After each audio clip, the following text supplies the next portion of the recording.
I appreciate the opportunity to talk about that magical connection between writer and reader, between that time when the right story gets put in the hands of the right reader, and something positive comes out of that. And I particularly like to talk about it in front of to the people who make it happen, who make the connection, who hand that book, the librarian, the teacher that knows the story and knows the kid.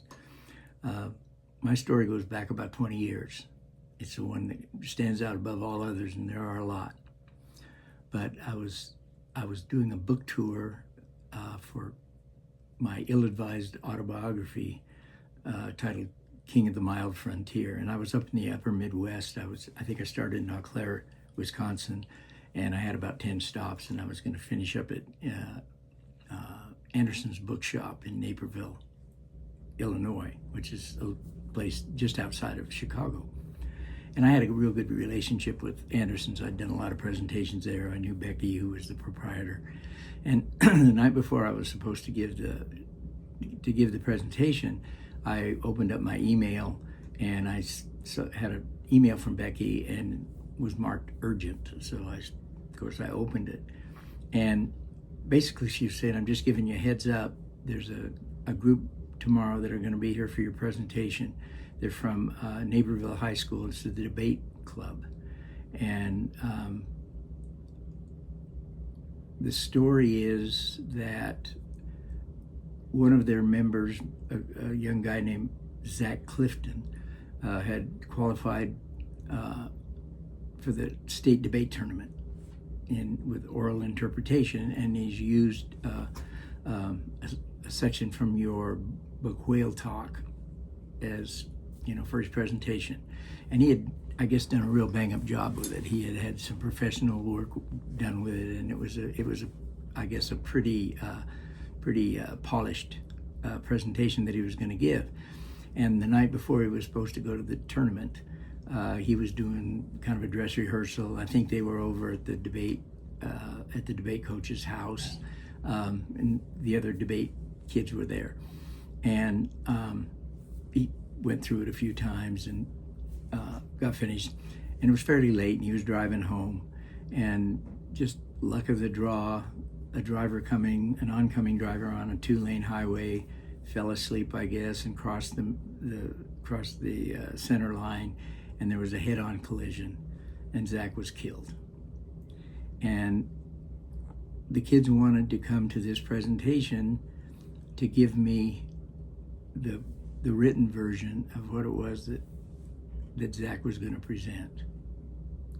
And she said in the email, Becky said in the email, they'll be here early. So I thought, if they're going to be there early, I better be there early. So I showed up probably an hour and a half before I was supposed to give the presentation. And very shortly after that, the kids came in, and they walked into the bookstore, and it was still open. It was still open for business. So there were patrons, going up and down the aisles looking for books and things like that. And there was just no place. There's no place to talk, and it was very uncomfortable.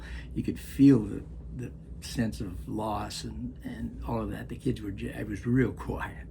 So Becky came over and said, "Would you like a little privacy?" And I said, "I would like a little privacy." And she took us downstairs, and downstairs was just storage. It's where all the new books are coming in. There are boxes of books everywhere. The staff came down, they cleared the place out, and they got folding chairs so that we could sit in a circle. And at that point, I'm in pretty familiar territory, because as a therapist, as child and family therapist, I'd done quite a few groups. But we're there, and the debate coach is sitting right next to me, and the kids are in the circle. And I kind of opened it up. I said, "Can somebody introduce me to Zach? Tell me who Zach was." And the debate coach started to talk, but she just couldn't do it. Every time she started to talk, she choked up. So the kids, they were great, and they just started talking about incidents, things that had happened, why Zach was such a cool guy, why he had the, whatever influence he had on them. And he was, I was getting a picture of a guy who was a whole lot like the protagonist in Whale Talk. It was one of those guys that hates injustice, stands up for people who can't stand up for themselves. I mean, that was the thing. And he was funny, and he was irreverent, and I mean, you just got this picture of a kid who had a pretty powerful influence. So they told stories, and almost, I mean, there was a tear at the end of every story, coming out of my eyes as well as anybody else's. And so we got to the end, and it was getting real close for me time for me to go upstairs and do the reading at the bookstore reading.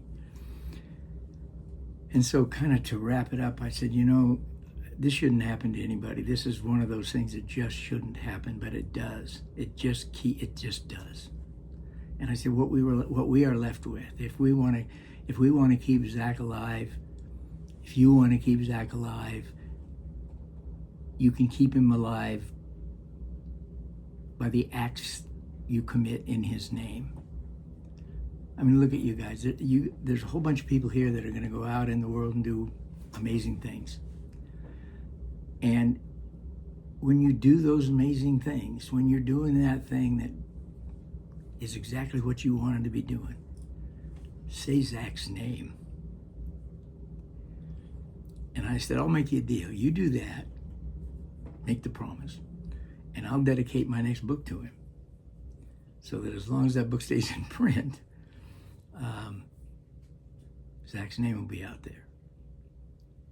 And then I said, and when you go up and have a family, I expect you to buy that book to keep it in print. So we were getting ready to go upstairs, and I said, you know, I got to go up and talk about this other book, this King of the Mile Frontier. And I says, it's pretty funny, and I need people there that are willing to laugh at my jokes, because there's some pretty stupid jokes in this book. And so there were hugs, and we went upstairs, and the crowd was already there. It was a pretty good sized crowd, and the crowd was there, and I'm pretty sure Becky told people what was going on, but the kids all joined in, and they were great. They laughed at some of the dumbest jokes in the world that I've ever invented, and we got finished, and the kids went away, and for about a year and a half after that, I would get emails from some of those kids, and after they graduated, I would get emails from kids who were a part of that, and it wasn't so much.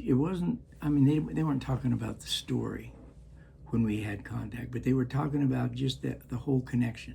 And of course, I mean, Zach had been so excited about reading Whale Talk. He thought it was the best book he'd ever read, and so some of them read it just because of the way he talked about it. And of course, after we were finished, everybody had read it.